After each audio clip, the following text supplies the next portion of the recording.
Gusto ko lang i-share sa inyo mga kababols yung thoughts ko kasi ang daming gumagawa ng content tungkol sa mga nanay at sa mga damit ng mga nanay at sa mga itsura ng mga nanay, no? Na mga nagagraduate na rumarampang mga nanay sa graduation.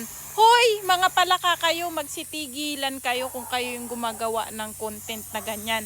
Alam nyo ba sa loob ng school years, nanay ang nag-aasikaso sa mga bata? Hindi lahat ng nanay ha, yung mga nanay, grabe yan silang gumising, bumangon, magtrabaho. Nanay lahat ang gumagawa niyan. Hindi lahat ng nanay pero karamihan. So ngayon, itong isang araw na irarampa nila ang napagtapos nilang anak, ang isang taon nilang pag-aalaga o pag-asikaso sa mga anak nila, no? Siyempre magsusuot ng maganda yan. Siyempre rarampa yan sila. Bakit? Ikaw ba naman? Kung ilang buwan mo yung pinagpaguran yung anak nila na makapag-aral, isang araw lang yan. Isang araw lang rarampa yung mga nanay. Bakit hindi nyo pa mapagbigyan? No? Especially dun sa mga nanay na well-deserved naman. Na talagang magbongga sila, magpariband sila bago ang damit nila. Bakit?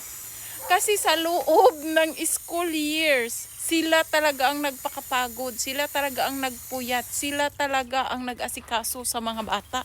No? So talagang may karapatan ng mga nanay na magbihis ng maganda. Magpariband, namumula ang mga labi dahil yun ang tagumpay nila. Yun yung parang, yes, napagtapos ko ang anak ko.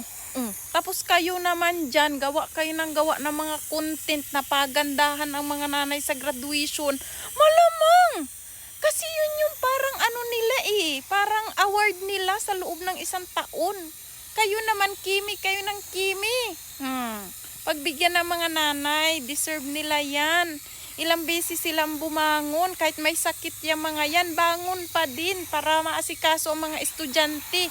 Kahit hindi maganda ang pakiramdam. Diba, kahit mentally challenge, kahit walang maisaing, pero bangon pa rin yan sila para sa kanilang mga anak, para lang maka-eskwela ang mga anak nila. Tapos ngayon, isang araw lang yan, binabash. Ang dami-daming nanay na nababash. Dahil daw nakariban, malamang, day, ikaw kaya ang bumangon ng kung ilang bisis, kahit masama ang pakiramdam mo, kahit pagod ka, sige ka pa rin. Normal yan. Ha? Pagbigyan nyo ang mga nanay. And good for the nanay na talagang nagsumikap at hindi lahat ng nanay ganyan.